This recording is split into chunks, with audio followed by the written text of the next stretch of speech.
There's a pattern most of us never question, one that runs beneath the surface of our lives like an underground current. It's the grip. We've been conditioned since we were children to believe that life is a game of acquisition. We believe that if we want something, we have to grab it. And furthermore, if we want to keep that something, we have to hold it tight. But look at the actual math of your life. Have you noticed that the harder you try to control a specific outcome, the further it seems to move away? The more you try to manage how you're perceived in a room, the more artificial you feel inside. It's like trying to catch a shadow. The faster you run toward it, the faster it retreats. And the most painful part of this maths is the trade off. The more you try to secure approval, the less natural connection you actually experience. You end up trading intimacy for safety. And the tragedy is that you usually end up losing both. You're safe, but you're isolated. Yet we keep doing it. Why? Because control feels intelligent, it feels responsible. In our culture, we give the grip fancy names. We call it leadership, having a plan, or due diligence. We've been taught that the person with the tightest grip is the one in charge. But here's the paradox. The very mechanism we use to secure our safety is almost always the thing that generates the resistance. We saw a high profile example of this recently with Morgan McSweeney, Keir Starmer's chief of staff. He resigned amid a period of intense internal backlash and controversy. Now, let me make it clear we aren't here to talk policy. We're interested in the energetic shift. Usually, in a position like that, the instinct is to double down. You defend, you tighten the grip on the narrative to prove that you belong. But he released the hold. And the pressure in the political field dropped instantly. The fever broke. When you stop fighting for the steering wheel, the car often stabilizes itself because you've stopped overcorrecting. That is a deep psychological truth. When the defender leaves the room, the attack has nowhere to land. Think about why that pressure drops. When you cling, you create tension. When you defend, you create an opponent. The second you insist on controlling how people see you, you stop being a human and you start being a performer. You become a statue of yourself, and people can't relate to statues. And everyone in the room knows it. It's like watching a movie where the audio has a 2-second delay. You can't quite relax because you can feel the effort behind the scenes. You can feel when someone is pitching themselves to you rather than talking to you. It's palpable. You can feel them shaping themselves. They're scanning your face for cues, adjusting their tone, and editing their thoughts before they've even finished the breath. They aren't in the room with you. They are in a control room in their own head, trying to manage your response. And what does your nervous system do? It closes. You don't feel like you're in a connection.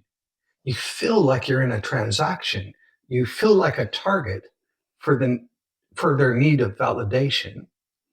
This is the control loop. Control creates a sense of pressure. Pressure triggers the other person's natural resistance. Resistance destroys the very connection that you are trying to save. Think about your personal life. It's the way you edit a text for 5 minutes just to make sure you don't sound too eager. It's the way you suppress a tiny, honest truth just to keep the peace. That isn't kindness, it's a performance. And performance is the most exhausting thing that a human being can do. We do this because uncertainty is the ego's greatest nightmare. To the ego, not knowing how someone feels about us feels like standing on a cliff edge. So we build these if then survival strategies. If I say the right thing, I won't be rejected. If I perform perfectly, I will finally be worthy. But then we get smart. We hear about surrender and letting go, And then we try to use surrender as a weapon. I call this manipulation disguised as spirituality.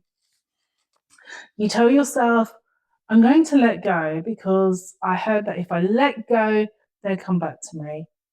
Or I'm going to detach from this job offer so the universe will give it to me. Do you see the trap here? You're still gripping, you're just wearing softer clothes.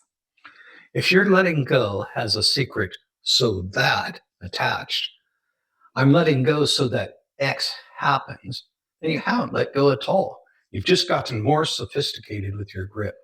You're still trying to bribe reality. So if control is the problem, what is the alternative?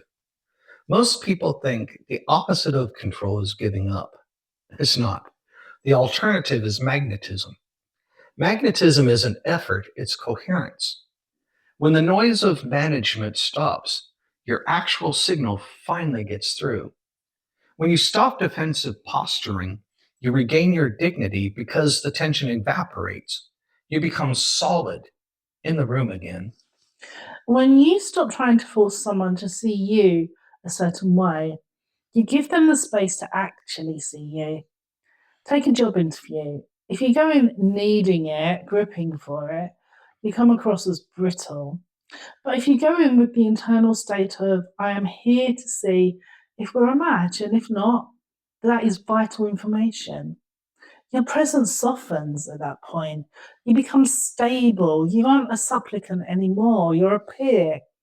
Softness is not a weakness. Softness is the absence of unnecessary tension. A person who isn't trying to get anything from you is the most magnetic person in the world. This even applies to a difficult conversation with a partner. If you go in gripping the need to be right, you've already lost. You've created a battlefield. But if you release the need to control the reaction, the wall between you often collapses on its own. It's the grip that keeps the wall standing. You can't do your way out of this. You have to observe it. You have to say, I see that I'm gripping right now. I'm scared of what happens if I don't manage this. And then ask yourself, what is the feeling that I'm running away from? For most of it, it's the belief that I'm not enough as I am, so I must do more to be safe. We think our doing is our armor, but it's actually our cage. The real work is tolerating the discomfort of the unknown. If you control everything, you only ever get what you already know. The unknown is the only place where something new can actually happen. When you genuinely let go, not as a tactic, but as a realization that you don't actually have the power to control other people's minds anyway, you relax. And when you relax, you become real. And when you are real, you're finally effective. The irony is beautiful. The less you try to be chosen, the more choosable you become. The less you grip the outcome, the more space life has to meet you.